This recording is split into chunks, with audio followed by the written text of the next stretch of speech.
Hey guys, today we're going to talk about syllogisms and how they're used in argumentative research papers. Okay, so at this point we have done pre-writing, we have done thesis construction, and now we're moving on to filling in macro and micro outlines. So if you'll remember, macro outlines are only your major topics in order, and then your micro outlines are your major topics and then any supporting detail, any evidence in the order in which you want to draft it in your paragraphs.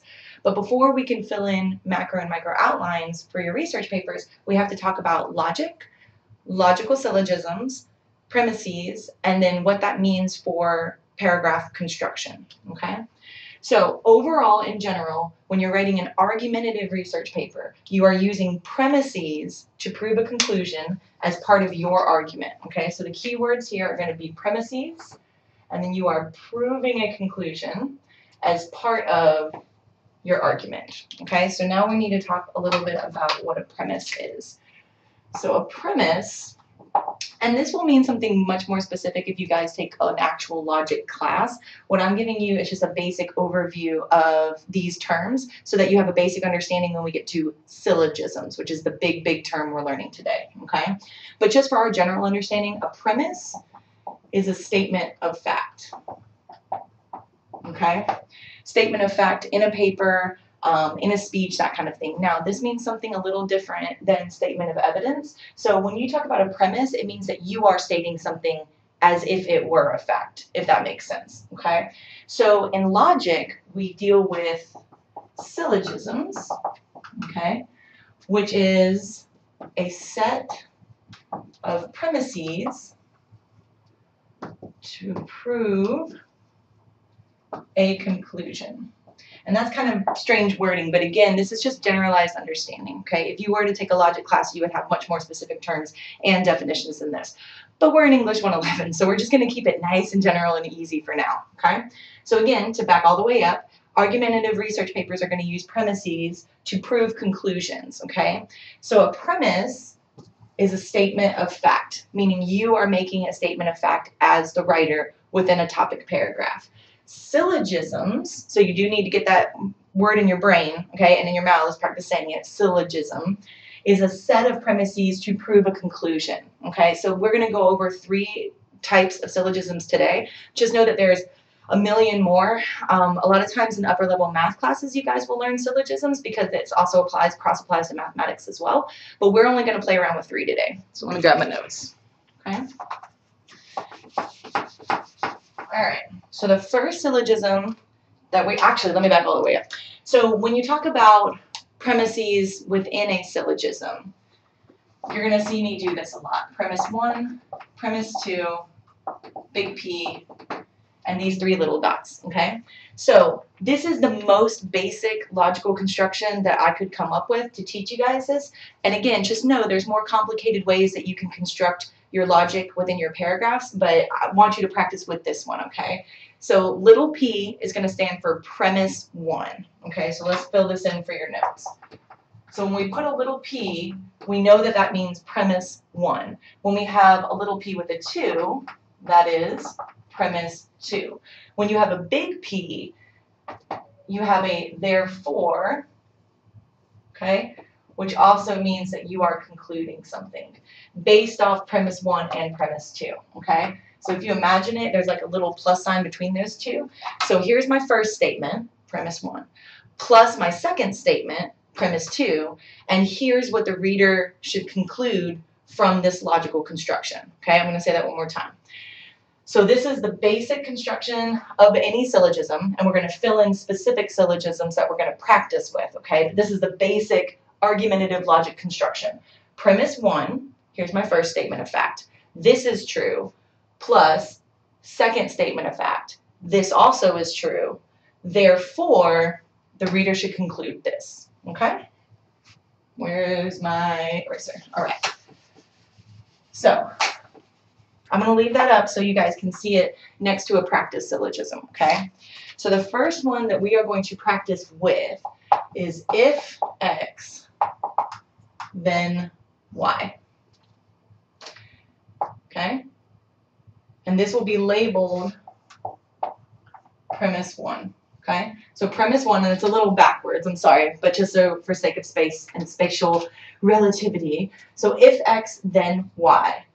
X, therefore Y. Okay, so this one would be premise 2. And this would be the big P. Just for your general understanding, if you see these 3 little dots in this triangle, it means therefore, okay? It means therefore. So if X, then Y, X, therefore Y, okay? Now, I'm going to, let's see here, put these in normal words as well, okay? So if you want to think of it like this, if X is happening or is true, then Y is happening or is true. Okay? So that would be little p1. Okay? Do it like this so you can keep it straight in your notes. So if X is happening or is true, then Y is happening and is true. Okay? X is happening or true. Therefore, Y is happening and is true. Okay? Hopefully you can see that. It looks a little blurry in the vid. But if X is happening or is true, then Y is happening or is true.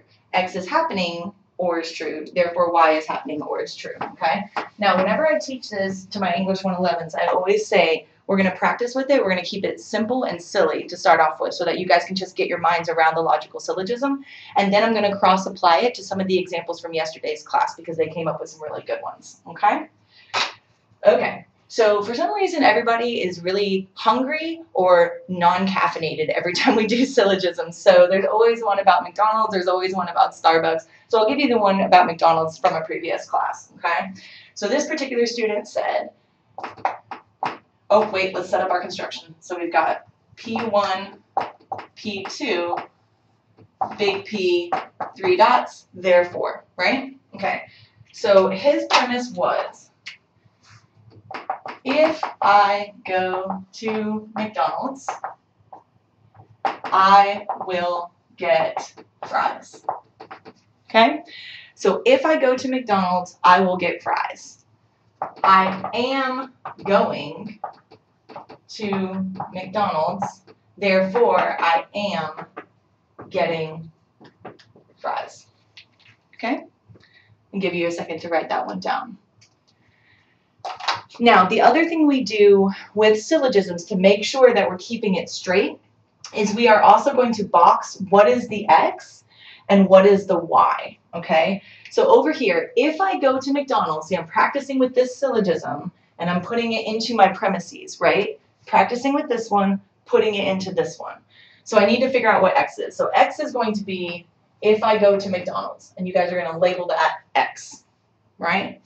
Because if I X, then I Y, right? So if I go to McDonald's as X, Y then is going to be the getting of the fries, okay? So if I X, then I Y. And we've just filled it in with McDonald's and fries, right? If I go to McDonald's, I'm going to get some fries.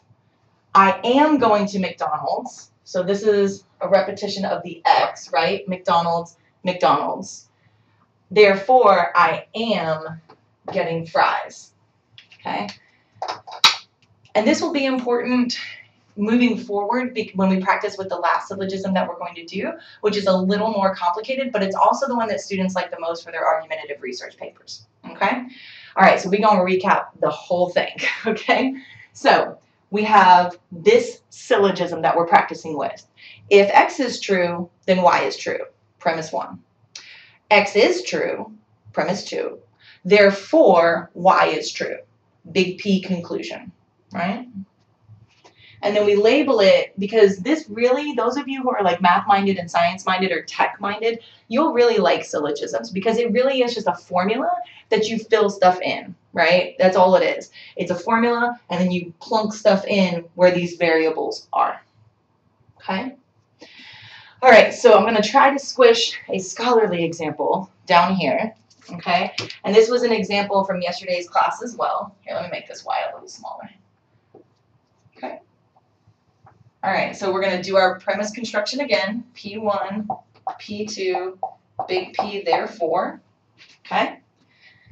Let's box this one so visually we know that these are two different premises.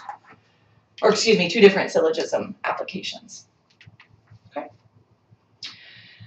Okay, so let me see. I'm trying to think of how I want to construct the first one so it makes most sense.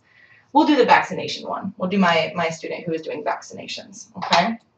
And let's use, well, red might be a little abrasive for first thing in the morning.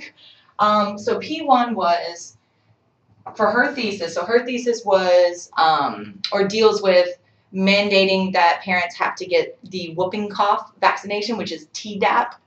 So she says, if parents use the Tdap vaccination, then their kids won't get, oh, running in over here, whooping cough. I'm going to abbreviate this for the sake of space, okay?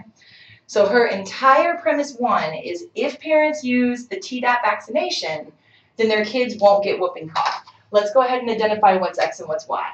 So X is going to be if they do this vaccination, right? If they do this vaccination, then their kids won't get this particular virus. Okay, so all of that is P1. That's the first premise. And then she said, parents are using Tdap, therefore, those kids of these parents, okay, those kids are not getting whooping cough.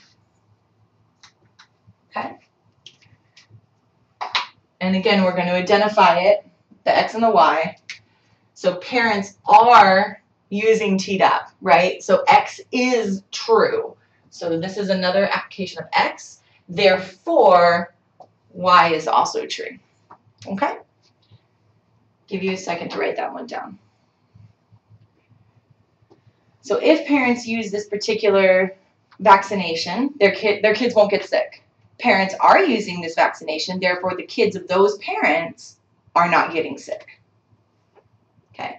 Now, I'm hopefully not going to completely explode your brains right now, okay, because that's not my intention. But I want to show you another application of this particular premise, because it's not just if X is true, you can also flip it. You can say if X is not true, or if we don't do X, then Y will not happen. Okay, I'm going to say that again. So if we don't do X, so if we say if no X, then no Y. No X, therefore no Y. Okay? And so what that would look like with, actually, let's do it with the simple and silly. Look at me trying to go straight to the scholarly. Let's do it with simple and silly, okay? All we did was throw a negation in here, which just means we're doing the opposite of what we originally stated, okay? So you have true and not true in logic. So here, if I go to McDonald's, or if I do not go to McDonald's, I will not get fries. If I do not go, I will not get fries. And that kind of makes sense, unless you go somewhere else, right? If I do not go to McDonald's, I will not get fries. I am not going to McDonald's, therefore I am not getting fries. What that would look like on a more scholarly level is if parents don't use this vaccination, then their kids will get sick. Parents are not using this vaccination, therefore those kids are getting sick. Does that make sense how you can play around with the negation? If that kind of was complicated or just kind of hurt your brains, it's okay. You can set it to the side, and I can work with you more in class on putting negations in your logic if that's what you want, okay? But just to show you how you can do the true, like if X is true, then Y is true. If X is not true, then Y can't be true either, okay? All right. So we are going to use, actually, let's just erase the whole thing, start over from scratch. Okay, so let me consult my notes real quick.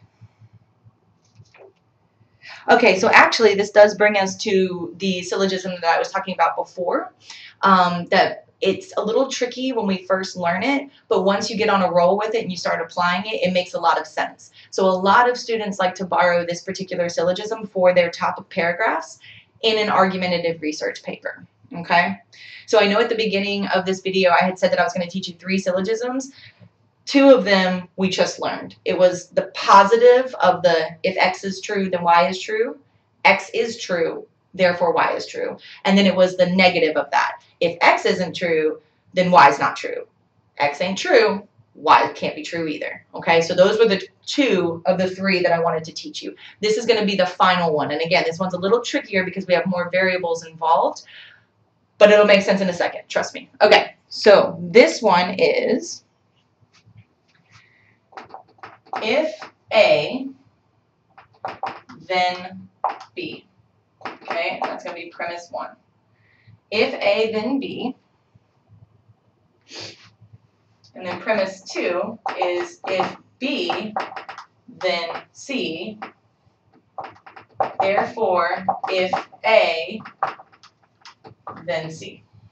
Okay, so I'll give you a second to get that one down. So premise 1, if A, then B. So if A is true, then B is true. Premise 2, if B is true, then C is true. Therefore, if A happens, then C is going to happen. Okay?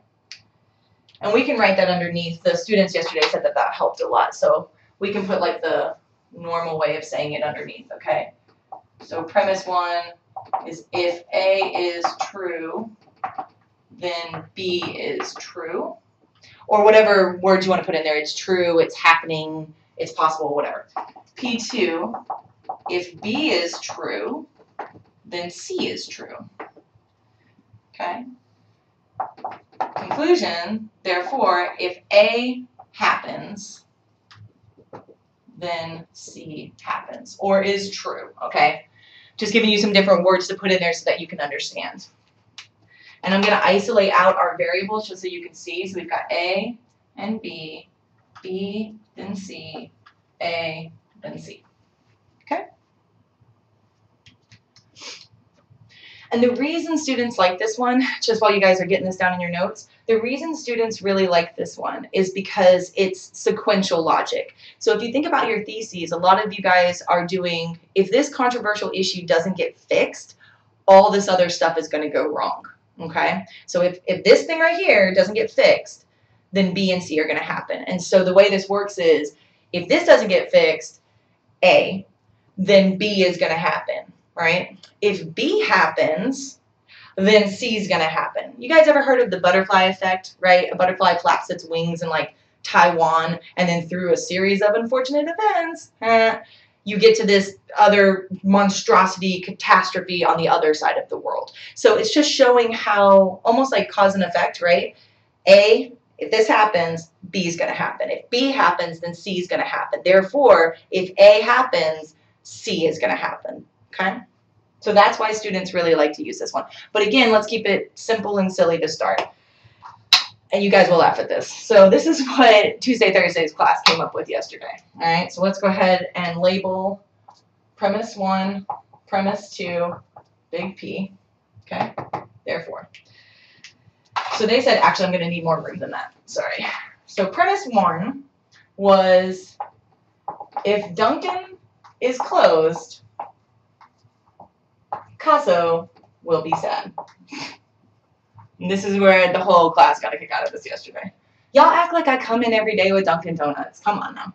If Dunkin' is closed, then Picasso will be sad. Okay, so that's premise 1. Premise 2 was, if Picasso is sad, there will be lots of homework.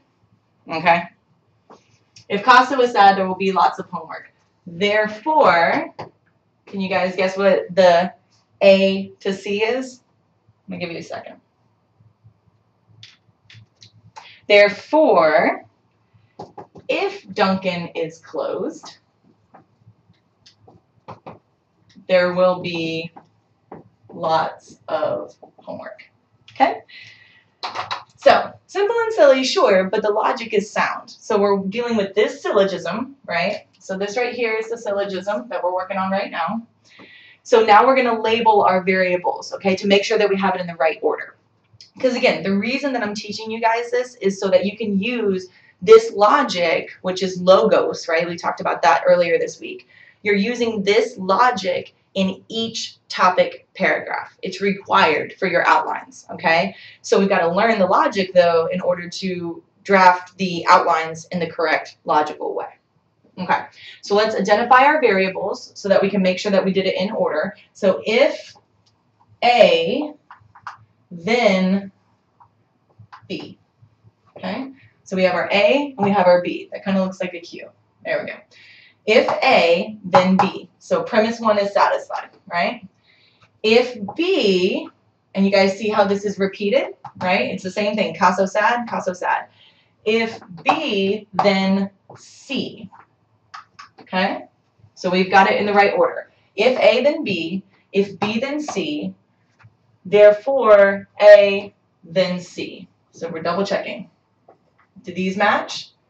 Yes, they do, right? Therefore, if Duncan is closed, there will be lots of homework. So that is the proper application of that particular syllogism. Simple, silly, sure, but it helps us get our minds around it. Okay? And then I will give you the scholarly example from class yesterday as well. I was really, really proud of this student. He did an excellent job applying this to his thesis. Okay? So I'm going to try to tuck it under here. It may be squished because we're dealing with higher level content, so there's going to be more words, right?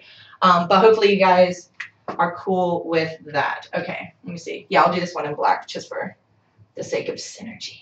Okay, so P1, P2, and I may have to move that down depending on how much space I need, and conclusion. Okay, so premise 1, premise 2, conclusion. So his P1, I'm trying to remember, it was so good. He was so brilliant. So it was, if North Carolina sex ed classrooms do not teach, what was it? I think it was not proper. How did he phrase that? Do not teach, it was contraception practices, but I don't want to say appropriate. That's the wrong word. If NCAA sex ed classrooms do not teach, we're just going to say detailed. I don't know. That's the wrong word, y'all, but I'll think of the right word in a second. Detailed contraception practices. Yep, I knew I had to move these down. Dang it. All right. Then teen pregnancy will continue to be a high percentage. Okay, and we were talking about this in class yesterday. This is actually true. Like, the data shows us this, that high schools and middle schools that teach abstinence only, which North Carolina is one of those, although they're trying to change the curriculum. North Carolina is one of those states that require sex ed classrooms to focus on abstinence instead of teaching things like contraception practices and birth control. That those states have a higher teen pregnancy rate than the rest of the country. So, P1, if North Carolina sex ed classrooms do not teach detailed contraception practices, then teen pregnancy will continue to be a high percentage. That all of that, y'all, is P1, okay? P2 borrows from P1, right? Actually, let's identify this. So, if blah, blah, blah, blah, if we continue to only teach abstinence education, so that's going to be A, okay? So we're going to label that. Then teen pregnancy will continue to be a high percentage. That's going to be our B. Okay? So again, if A, then B, right? So premise 2, if B, then C. So we're just going to take B and we're going to repeat it again. So if teen pregnancy continues to be a high percentage,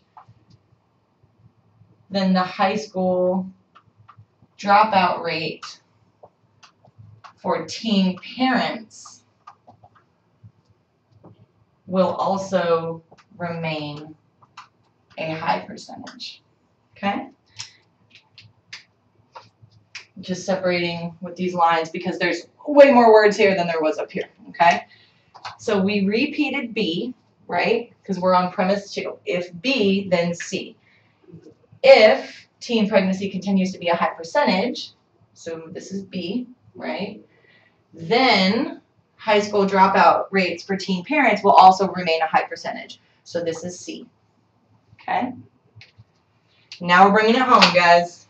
Therefore, come down here. So therefore, if A, then C, okay? So if North Carolina doesn't get their lives together, if North Carolina sex ed classrooms do not teach detailed contraception practices, so that's if A, then the high school dropout rate for teen parents will also remain a high percentage. Let's go ahead and make sure that we followed the formula correctly. So if they do not teach these detailed contraception practices instead of abstinence, or maybe in conjunction with, right? So A, then C, which follows our syllogism. If A, then C, okay? All right, and again, this is not meant to be a super specific lecture on the detailed language of a logics class, okay? This is just getting a general understanding of logic in your brain so that you can apply that to your macro and micro outlines, right? So I'm going to step back so that you can get that one in your notes as a detailed example, okay? I'm going to shift over here for a second because one more thing I want to hit y'all with before you go into your weekend. So macro and micro outlines both use logic when you're constructing them, okay? Both a macro outline and a micro outline both use logic in their construction. Because if you think about it, the macro outline, for instance, macro outlines are your major topics only in the order in which you want to argue them. So if we're talking about macro outlines, you guys are only required to have the 4 topics, okay? Then each one of these topics builds on the next one. So when you're constructing macro outlines for argumentative research papers and you're trying to argue something, right? You're like, this is a problem, here's why it's a problem, here's why it's a problem, here's why it's a problem, here's what we should do about it, okay? Each topic builds on the next. So T2 builds on T1. T3 builds on T2. T4 builds on T3, okay? And arguably, all of them build towards your conclusion and analysis that whatever your thesis is needs to be accepted by the audience as true, okay? So like if it's climate change is affecting fresh water supply, you're logically giving reasons why this is true so that at the end of your paper, the reader is like, huh, I'm reconsidering my point of view, or, oh, I see that and I agree with it, okay? Same thing with micro outlines, though. And I'm going to get rid of this, okay? Okay, so with a micro outline, the typical construction looks like this. So you've got, okay, so you got your topic, but you also have SDs, which are called supporting details, okay? Now, the way that you apply what we learned today to a micro outline is like this. This is the easiest way. This is what a lot of students like to do. P1, P2, big P, okay? That is the easiest application of a syllogism to a topic paragraph. Now, of course, understand this doesn't include your evidence. So you always have to have a quote per topic paragraph, okay? Like that's just the rule at this level of writing. So you can use the premises and the big P conclusion like this, but just know that you actually have like an SD4 because you have to include your quote, okay? All right. The other way students like to do it, and this is a higher level way of doing it, okay, is that they will do something like, here's the syllogism, right? Here's the logic. here's my evidence, here's why that matters. So here's another way that you guys can do it. All right? So you have your topic, you present your topic, you explain logically why this topic is an issue, or go into detail about it, explanation. Sometimes you've got to explain the topic before you can argue it. Okay, so then you have the logical progression here with the syllogism. You slap them with a piece of evidence, and then you analyze why any of this matters. Okay, so that's one construction that students like to do. Another one is just moving the parts around. And again, this is up to you. Okay, there is no formula for a topic paragraph construction except for it has logic, it has evidence, and it has analysis. So what order you put that in is really up to you. Okay, so this was an interesting one from yesterday. A student wanted to start with his conclusion or the analysis section because he was like, I want to hit them with why this matters. I don't know why I'm going in a circle, y'all. He wanted to hit them with, this is really important, this is significant, right? Then he wanted to hit him with evidence, and then he wanted to hit him with the logic, okay? I don't care, as long as it makes sense when it's drafted. And again, we're not drafting anything yet, okay? Next week is just focusing on macro and micro outlines. So you guys shouldn't be writing incomplete sentences. You better not have paragraphs on here, all right? Because A, I don't want to read it, but B, that's not a proper outline technique. So outlines are just, here's the order that I'm thinking of writing this paper in, and it also stays with small phrases because when you're looking at your outline, you want to move these pieces around if they don't quite make sense before you draft a paragraph, okay? So that's how that works, filling in the micro outlines. Really, the order of you doing that is completely up to you, okay? So hopefully you guys did understand. Hopefully you guys understand syllogisms now, right? And understand the application to a micro and a macro outline, which we'll be getting into next week. So hope you guys have a good weekend, and I'll see you next week.